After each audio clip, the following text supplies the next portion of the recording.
Muhammadan tariqah comes and our beloved Shaykhs come, mashallah, so many representatives of many Shaykhs and all the lovers of Sayyidina Muhammad, and reminder always from myself, from Mawlana Shaykh Hisham's teachings for us and for ourselves, is that they come to bring the love of Prophet and the way of Allah, of what Allah wants for the reality of our soul. Allah doesn't care for the physicality, He doesn't grant the weight of the wing of a mosquito for dunya. And what Allah is interested to be granted rida, these are the lords of the diya, the lords of light. And the lordship of light in which Allah, when the Divine is happy and satisfied, Allah grants an eternal light to the soul. Not accounting degrees, business degrees, legal degrees. Anything that we accomplish in dunya has no value for Allah, no value for Sayyidina Muhammad, and awliyaullah don't see it as anything. And they remind us that to follow a life like the example of Ashab al-Nabi or ahlul bayt al-Nabi, that a life that focuses only on itself is a life that's wasted, and only its concern of itself, its enrichment, its enjoyment, its pleasures is a life wasted. But Allah gave that time, that ability, those number of years, whether long years, short years, hoping that we reach an eternal reality, to be dressed upon the soul, and the soul achieve the ranks with the time Allah gave, because Allah knows what time He's given to each soul. And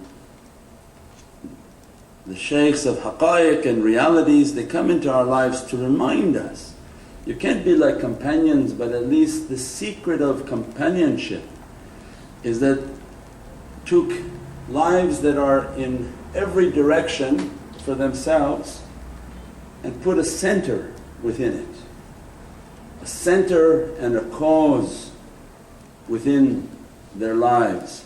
So immediately, instead of running all over the world trying to please itself, the center of their life was Sayyidina Muhammad and the love of Prophet and the message of Sayyidina Muhammad, the bringing of the reality of the Divinely Presence, where they witnessed the light and the flavor and the fragrance of what Prophet was teaching.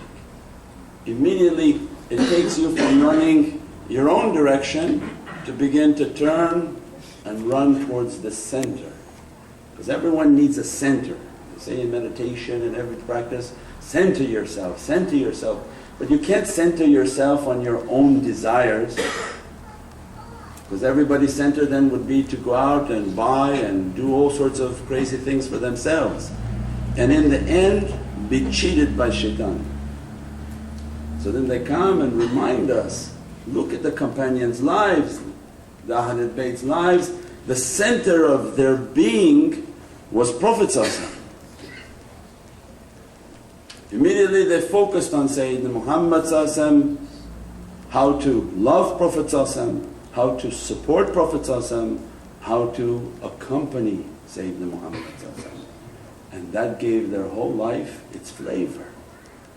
Every moment, its waking moment, how am I going to serve Sayyidina Muhammad so that he can serve Allah.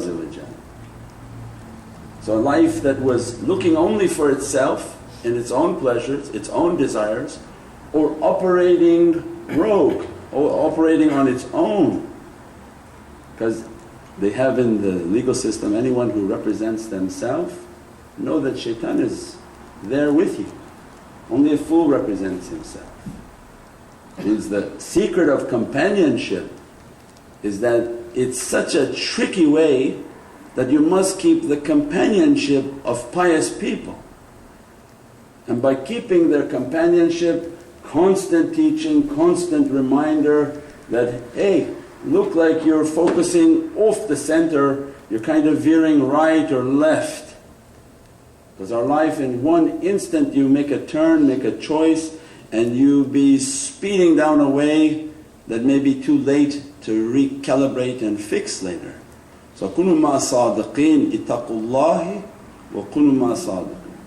Allah have consciousness of me and accompany those who are pious, sincere, and they'll constantly remind you, center yourself. Make your life have a purpose and know that at every moment your ego is going to attack. You have to have a sense of tashrif. What do you say in your tashrif is a nobility and a respect and honour for Sayyidina Muhammad that we are not asking to get into the jungle of the Divine Presence where every man for himself and we beat each other senselessly. We're asking to enter Allah's kingdom, Divinely kingdom, where in that kingdom there are many thrones. Allah says, those who are of souls brought near, they are reclining on thrones in Divinely Presence. You have all the Prophets of the Divine on thrones, all the princes and princesses of the Divine, the bloodlines and the pious ancestors. Allah is saying that, you're entering now into my Divinely kingdom where only Divinely servants are allowed. So learn tashrif, learn good manners, respect and adab. If you can't respect and love each other in dunya, how Allah is going to open His heavenly kingdom? Means that if we act like farm animals, Allah opens the royal farm. Say, stay amongst them and you guys work it out. But if we carry a character of nobility, of tashrif, of respect, of ihtiram, then all of these noble characteristics begin to dress us and bless us. And they begin to teach us, make something to be holy in your life, like it is the Divinely kingdom. And direct yourself is your qibla, that is your Kaaba. That when you are praying to a Kaaba and directing yourself, it's merely a direction. Allah's not in the holy Kaaba. It's a tajalli and a direction to calibrate yourselves in life, that direct yourself, center yourself into a life towards Allah. When Allah loves the servant, it's like a kiss upon the soul, now move to me. Move and direct your soul to me. That every waking breath, how are you going to serve me? Not just the imitated Allahu Akbar, pray and then go do whatever we want to do all day long. But those whose souls have been kissed by the Divinely Presence, these are the souls that are inspired to seek that reality.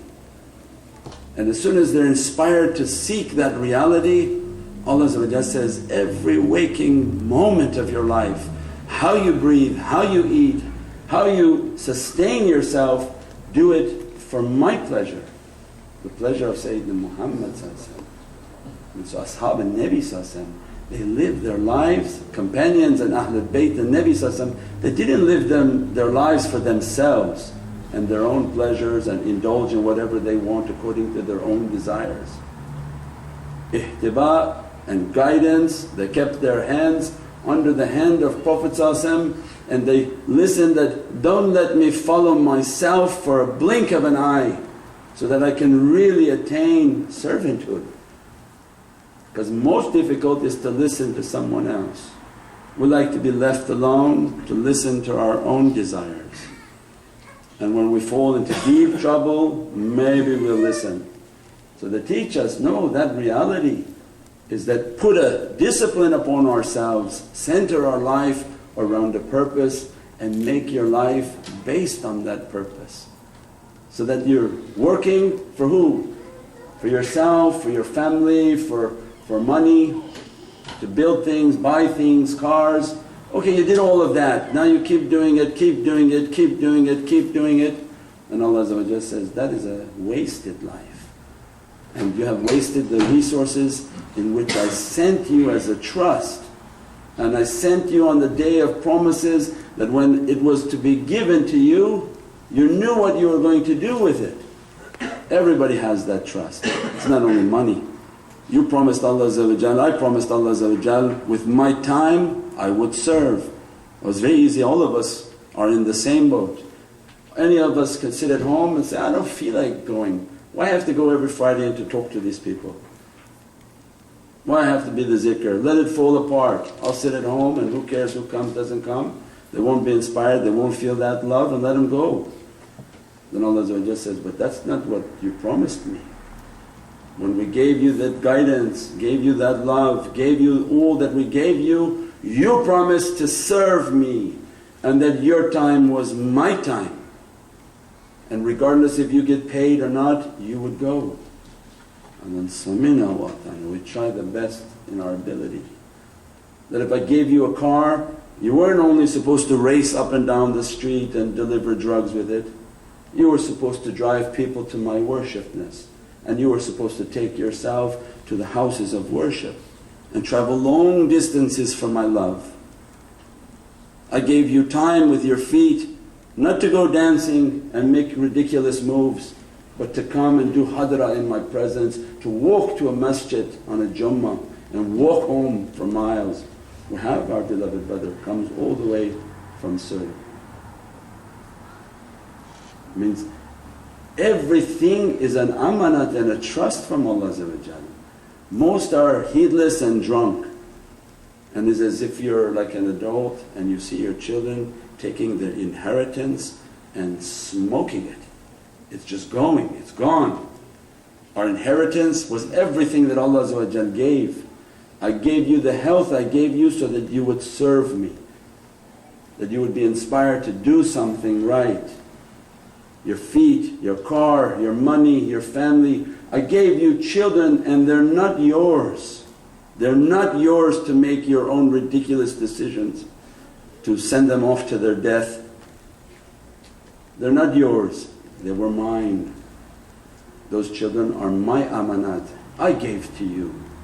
That you would raise them to know about me, to praise me and to love Sayyidina Muhammad. Some people think, no, they're my kids, I can tell them to do whatever I want. So no, you're very incorrect. And we face it in the Qabb. When we enter the Qabb and the angels come and ask, why the angels to ask if it was ours to do whatever we wanted? Allah is just. Look at the understanding of law. No more, it's an intermission. It will cool it down a bit. You have to think with tafakkur. If something is yours and you can do whatever you want with it, you can do what you want with your life, your feet, your breath, your family, your wife, your children, your money, everything is yours. What's the understanding of why Allah has to ask you a single question? What's the concept of the question in the grave and judgment day? So when Prophet comes and teaches judgment, the reality of it, he's asking because it's not yours, it's not mine. Otherwise if it's yours and Allah's just, He has nothing to do with you, He has nothing to ask a question. You do whatever you want with yours. But Allah is just saying, no, as a matter of fact it's not yours. It's not your body that you can mark up and do whatever you want and pierce and punch holes through it. It's like a rent-a-car that was loaned to you and give it back to us. And some people take the rent-a-car, they paint it, they spray it, they smash all the wheels and say, here's back your car. But that's not nice, that's not friendly. Everything for us is a trust. My breath was a trust. My life, قُلْ إِنَّ الصَّلَاةِ وَنُسُوقِي وَمَحْيَايَ وَمَمَاتِي, all of it, Lillahi Rabbil Alameen, is that all of it is Allah's. Those who are not dead and are not heedless and not mentally retarded, they wake up and they realize, this is Allah's. He's going to ask me, Prophet is going to ask me. Then pious people are sent into our lives to remind us. Center your life. If you have high level belief You'll be centered around the Shaykh because he reminds you of the love of Sayyidina Muhammad. Lower level belief, be centered around the masjid, the house of Allah, and worry how it's going to be paid, how it's going to be operated, how it's going to be run, how are we going to teach classes within it. It brings the fruit of life.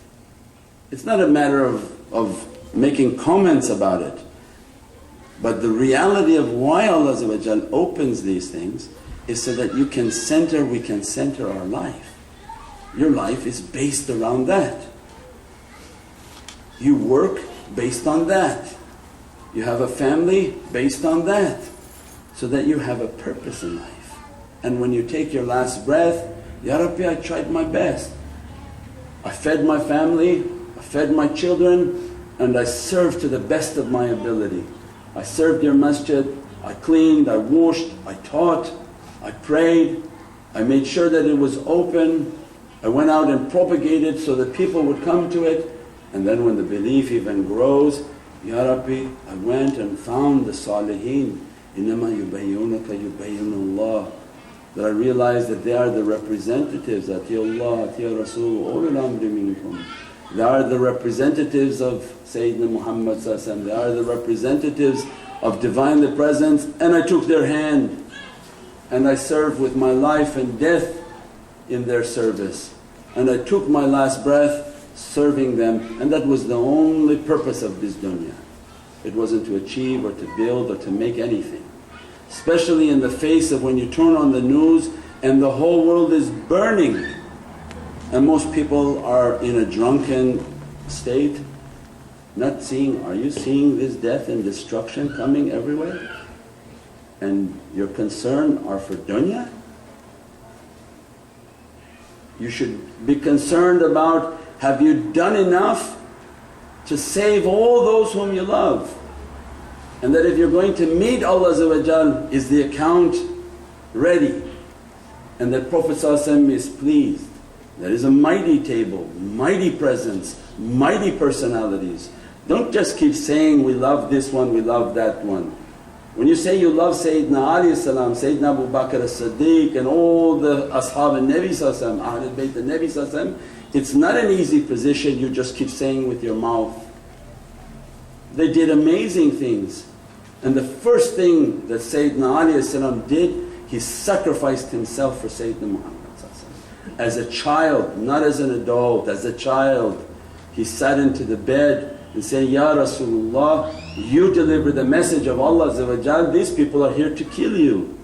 As a young boy, I will sit in the bed and sacrifice myself, this message must move. And Shah-i-Mardan, he put himself in the bed to die a certain death. And Allah asked the angels, you see this? You see this? Ya Sayyidina Jibreel, Ya Sayyidina Mikaeel, this boy, he is going to die for the love of Sayyidina Muhammad, and they haven't seen Allah, they have no proof of Allah. They are coming from the middle of the desert. They did it for the love of Sayyidina Muhammad. So they're saying that, oh, before you claim the love of these big companions, their table and their stations are lofty. And to sit at their table and to eat with them, what have you done? What have we done? I mention them every now and then, فَصَلِّ رَبِّكَ وَانْحَرْ. The teaching then, praise your Lord and sacrifice. Sacrifice yourself first. Put your head on the block and say, Ya Sayyidi, Ya Rasulullah, for you let me to die. Let my life to be halal. All my desires, not die by beating and hurting people, die by my bad desires to go. Mawlana Shaykh says, leave all these crazy discussions at cafes and places, oh I would do this, I would do that, I would do that. He said, leave one bad characteristic. Say, Ya Rabbi, for the sake of Prophet I declare I'm not going to smoke anymore. I'm not going to poison and contaminate and try to kill myself. I'm not going to have anger and ghadab and bad characteristics anymore. Let me to sacrifice myself. for the love of the Prophet. Then they begin, now that life is reaching its reality, it's reaching its purpose. It begins to sacrifice, and everything about its sacrifice is Allah's rida and satisfaction. That begins the trail of a lofty station, and that station doesn't end halfway. Good actions don't end and the road finishes. Good actions are merely the beginning of the road, and you're going to sacrifice and sacrifice and sacrifice until you sacrifice yourself and Allah takes your last breath and everybody leaves this world. Good news and glad tidings for those who leave in submission, who leave knowing that and surrender themselves back to Allah, versus the souls that are running, think they're running and escaping. Allah says, we grab them wherever they are. Those that are in submission and waiting, Ya Rabbi, waiting that I'm asking to return my soul to your Divinely Presence, and they don't take it. And they inspire you, no, continue to serve us, serve and never stop your serving. Look at the examples of the shaykhs and the teachers. They're not granted to be a shaykh, all of a sudden in the middle of their life they decide they're going to Hawaii. So thank you what you gave me, Ya Rabbi, now I'm going to go surfing because I got some nice lights, I got some nice blessings. Now I'm deciding to spend the rest of my life as a jahal. And